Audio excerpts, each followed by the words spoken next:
일본의 미쓰비시라고 하는 유명한 회사가 있지요. 이 회사의 창업자는 이쪼라고 하는 회장님이신데, 이 이쪼 회장님은 학교를 가본 적이 없습니다. 소위 말하는 대로 금수저가 아닌 흙수저로 이렇게 살았습니다. 너무너무 가난하고 어려워서 남의 집에 머슴살이를 했었습니다. 머슴살이 하던 이분이 돈이 모아져서 사업을 시작을 하게 될 때에, 이건 관청에 가서 서류 하나를 만들거나 뭘 해도 누군가가 도와주지 않으면 안 됐지요. 그래서 이분은 성공한 다음에 이야기를 합니다. 사람들이 나를 도와줬기 때문에 나는 오늘 성공을 하게 됐다. 그런데 참 안타까운 일은, 내가 조금 재정이 모아져서 남들에게 저 사람 돈을 좀 벌었다 할 때쯤이면 반드시 나를 도와줬던 사람들이 나에게 하는 말이 있다는 거예요. 오늘의 네가 있는 건 나 때문이라고. 내가 너를 도와서 네가 이만큼 성공했다고. 그러면서 이거를 여기저기다가 이야기를 하면서 다 내 덕분에 저 이쪼가 저렇게 성공한 거라고 이야기를 해서 내 마음에 많은 상처를 줬다고. 그 중에 가장 안타까운 말은 다른 게 아니라 머슴 주제에 하는 말이었다는 거예요. 저 머슴 주제에 공부도 못한, 난 놓고 기억자도 모르고 사다리 놓고 A자도 모르는 저런 무식쟁이를 내가 도와서 이만큼 성공한 거라고 이런 이야기를 할 때에 그들과는 계속 결별을 하지 않으면 안 됐다는 거예요. 그런데 그렇게 많은 사람들이 곁을 떠났는데 딱 한 사람, 이름이 사카모토 료오마라고 하는 사람이 있는데, 이 사카모토 료오마라고 하는 이 사람만은 한 번도 내 덕분에 네가 성공했다고 말한 적이 없대요. 농담으로라도 머슴이었던 네가 이렇게 성공한 건 나 때문이었다라고 말한 적이 없대요. 한 번도 그런 말을 하지 않고 처음부터 지금까지 한 번도 변함없이 그 있는 자리에서 나를 도왔던 사람은 이 사람밖에 없다는 거죠. 그래서 결국은 내가 평생 동안 단 한 번도 내 마음에 상처나 아픔을 주지 않았던 이 사카모토 료오마의 위대함을 나는 어떻게 하면 저를 도울 수 있을까? 저 사람이 나를 도와서 이렇게 애써줬으니 내가 어떻게 할까? 그래서 자신이 가지고 있는 모든 것을 그에게 계속적으로 이렇게 제공을 하고, 그래서 그는 나중에 사카모토 료오마가 성공한 인물이라고 자랑스럽게 이야기를 하고 있습니다. 많은 사람들이요, 조금만 배우고 나면 다 내 덕분이고 내 능력으로 됐다고, 내가 최고라고 하는 그런 생각들을 가지고 살아가는 분들이 얼마나 많습니까? 특별히 그리스도인들이 내가 내 힘으로 성공한 줄로 착각을 해서 다 내 노력으로 이만큼 됐다고 하면서 다른 사람 앞에 자랑을 하고 있다면 그는 하나님의 은혜를 잊은 거지요. 잘못된 겁니다. 혹이라도 여러분이 성공해서 사람들 앞에 내가 이런 사람이라는 걸 뻐기고 사람들 앞에 나서기 위해 여러분이 돈을 벌고 있습니까? 참 불쌍한 사람인 거예요. 자녀들한테 공부해서 남주냐 이렇게 얘기하며 가르치는 부모가 있는데 잘못 가르치는 거예요. 공부해서 남주자라고 가르쳐야 됩니다. 예수 믿는 사람은 그런 거예요. 공부해서 남주자. 성공해서 남에게 베풀고 나누고 그들을 섬기는 일이 그리스도인들이 하는 일이에요. 그런데 우리가 조금 성공하고는 내가 이만큼 성공했다고 그러면 그때부터 나는 넘어지게 돼요. 이제 추석 명절이 다가오게 됩니다. 고향을 내려가는데 추석 명절에 세단 자가용 다 끌고 내려가서 그 고향 마을 사람들 앞에 내가 성공했네 하는 걸 보이고 싶은 욕망, 그런 것에 인생을 걸고 살아가는 사람들이 의외로 많다는 거예요. 참 불쌍한 거예요. 여러분, 예수 믿는 사람은 하나님으로부터 많은 복을 받아가지고 그 받은 복을 가지고 자신을 과신하고 내 능력이 이만큼 크다고 다른 사람을 굴종시키고 다른 사람의 허리 굽힌 인사를 받기 위해서 그렇게 인생 사는 사람이 아니라 그 받은 복을 가지고 많은 사랑을 주고 나누는 삶이 되어야 그게 복 있는 삶인 줄로 믿습니다. 그래서 여러분 기도를 바꾸셔야 돼요. 하나님, 나에게 복을 많이 주셔서 나로 하여금 많은 사람을 섬겨가며 많은 사람을 도와주며 베풀고 사는 인생이 되게 해 주옵소서. 이게 여러분의 기도 제목이 되기를 간절히 축복합니다. 오늘 본문 말씀 24절을 한번 다 같이 읽어보겠습니다. 시작.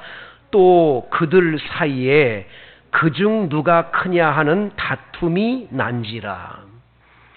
여러분, 지금 예수님이 제자들을 불러 모아놓고 예수님이 최후의 만찬을 하세요. 마지막 만찬이에요. 이 식사 끝나고 나면 겟세마네 동산에서 밤새 기도하시다가 예수님 붙들려 가셔서 아침 9시가 되면 십자가에 못 박혀 돌아가십니다. 아주 급박한 상황이에요. 예수님은 지금 성찬 예식을 거행하시고 말씀하세요. 여기 지금 우리 같이 식사하는 이 자리에 상 위에 손을 얹은 사람 가운데 나를 팔 사람이 있다고.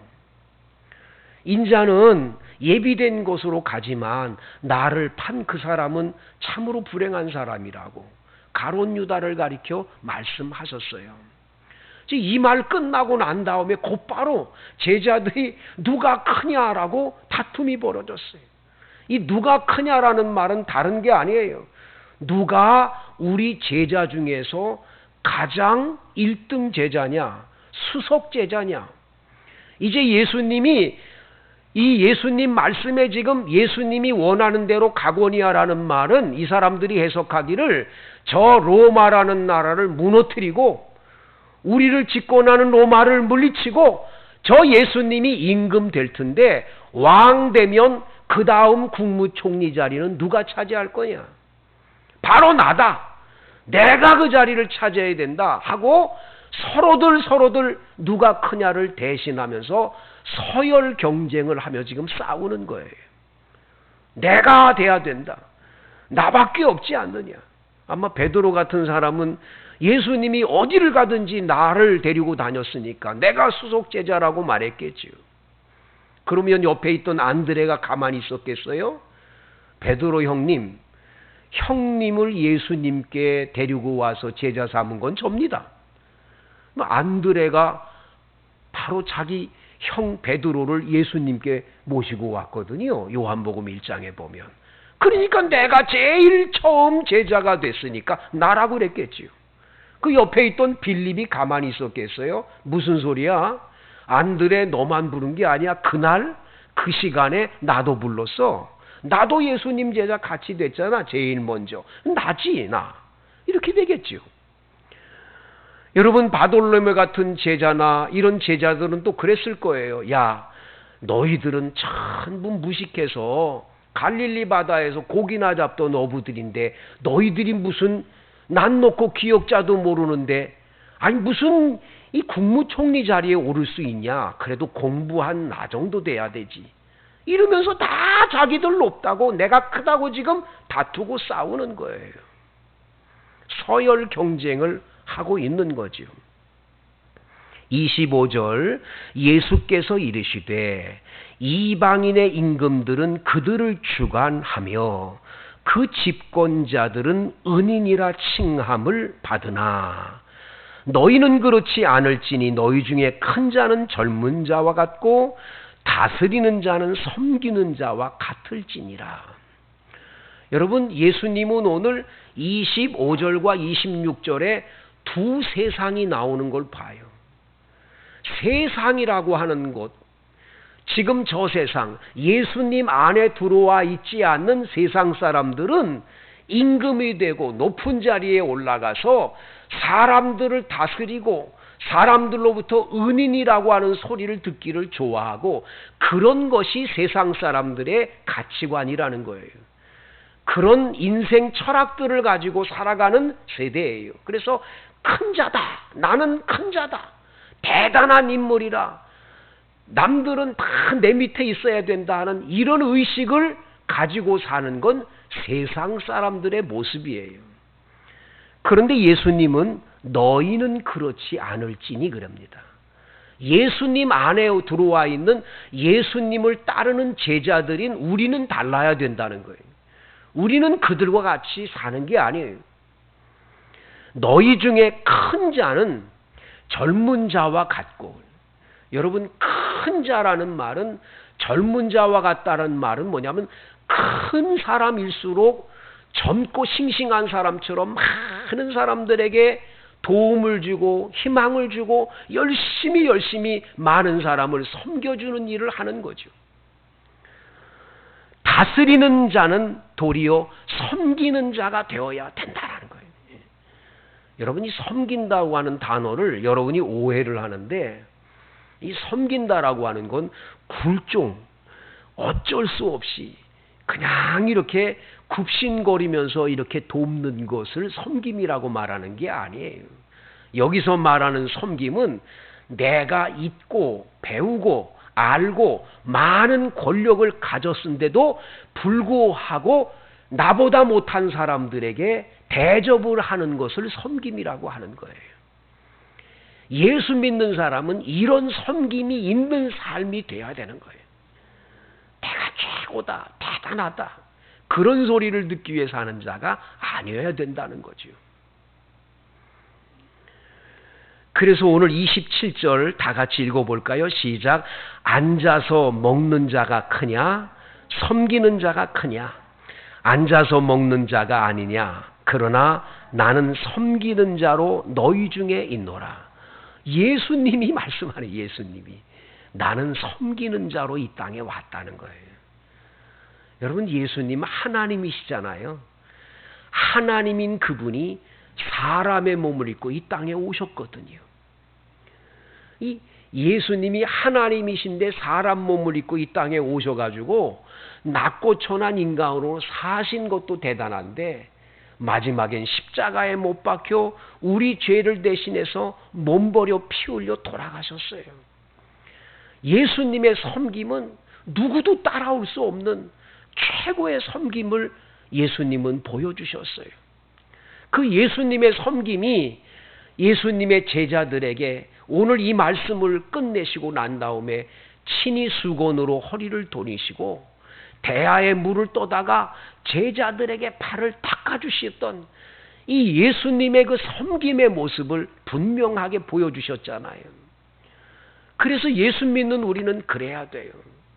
그런데 예수 믿는 우리들도 세상 사람의 가치관과 똑같은 가치관으로 신앙생활하는 경우들이 많다라는 거죠. 우리나라 사람들은 유달리 특별히 서열을 경쟁을 좋아합니다. 서열을 좋아하죠. 언제 한번 제가 어디 지방에 이제 그 세미나 인도하러 가기 위해서 시외버스를 타려고 시외버스 터미널에 앉아 있는데, 이제 앉아서 제가 이걸 꺼내 가지고는 성경을 이렇게 읽고 있었어요. 그랬더니 옆에 사람 한 사람이 이렇게 보더니 성경을 읽으니까 교회 다니시나 봐요. 그래요. 그렇다고. 그리고는 이제 교회 얘기를 쭉 하다가 이분이 혹시 성함이 어떻게 되느냐 그래서 제가 최아무개라고 그랬더니 아이고 그러냐고, 나도 최씨라고. 이때부터 이제 서열 경쟁을 하는 겁니다. 그 어디 최씨냐고. 경주 최씨라고 보니 아이 그러냐고. 나도 경주라고. 아 이분 있다 그래요? 자 이제 경주 채식끼리 만났어요. 그러면 된 거 아니에요? 근데 여기 하나 더 하는 거예요. 그래 최치원의 몇 대 손이십니까? 이걸 물어보는 거예요.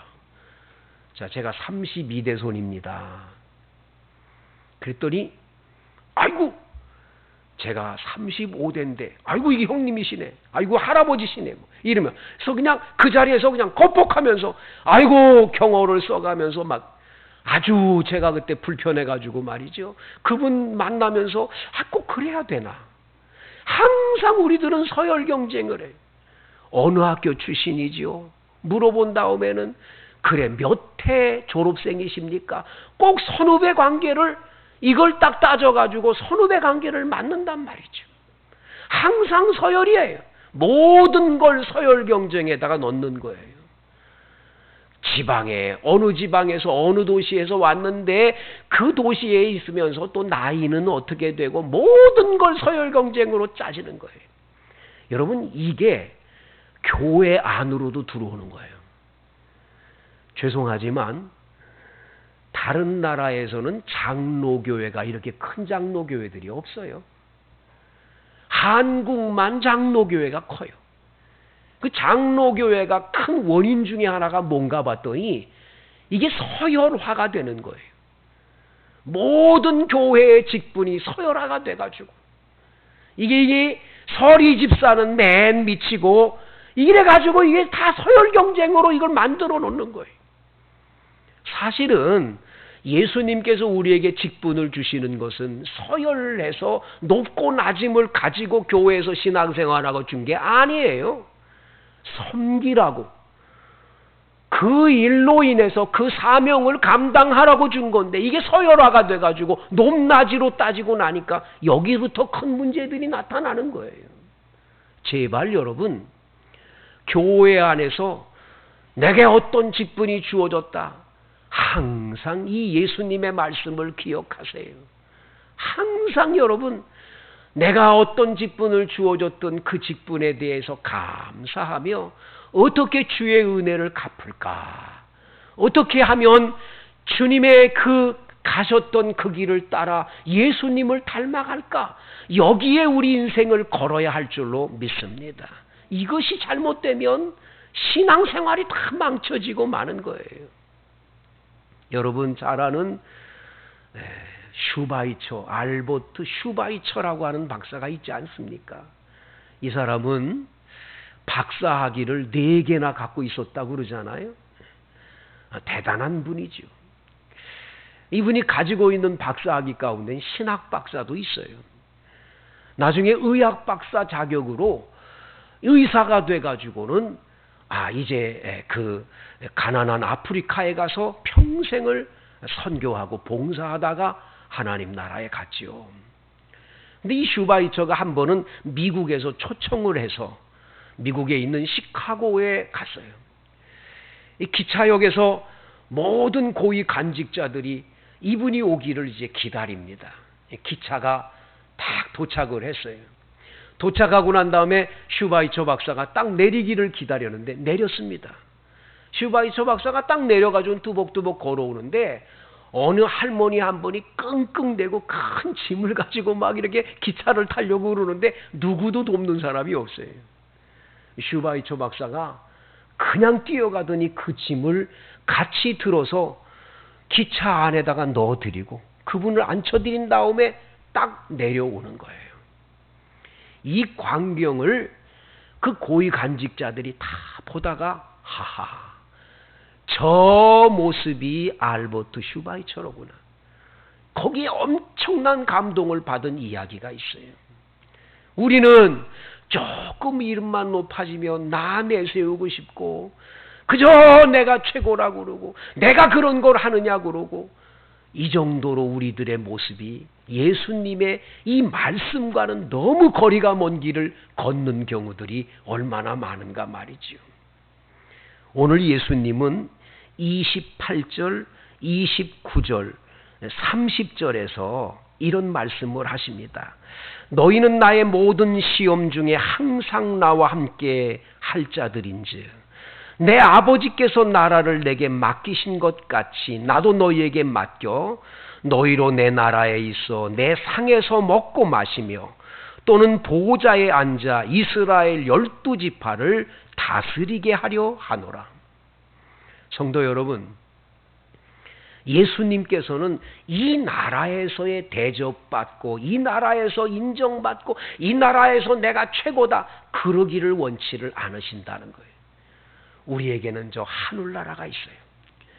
그 하늘나라에서 받을 상급을 봐야지, 하늘나라에서 누릴 영광을 봐야지, 이 땅에서 조금 몇 년 살면서 남들에게 박수받고 최고다는 그런 소리에 인생을 걸어서는 안 됨을 말씀해주고 있는 거죠. 해외 토픽을 한번 본 적이 있는데요. 그 해외 토픽에 나와 있는 이 보도에 그런 얘기가 나와 있어요. 남아프리카 공화국이라고 하는 나라가 있는데 전 못 가봤습니다. 근데 이 남아프리카 공화국에는 큰 고속도로가 있고 고속도로 왼편과 오른편이 이렇게 나눠져 있는데 이 고속도로 오른편 쪽에는 거의 저택들이 멋지고 아름다운 궁전과 같은 저택들이 쫙 들어있는데 여기는 백인들이 사는 거예요.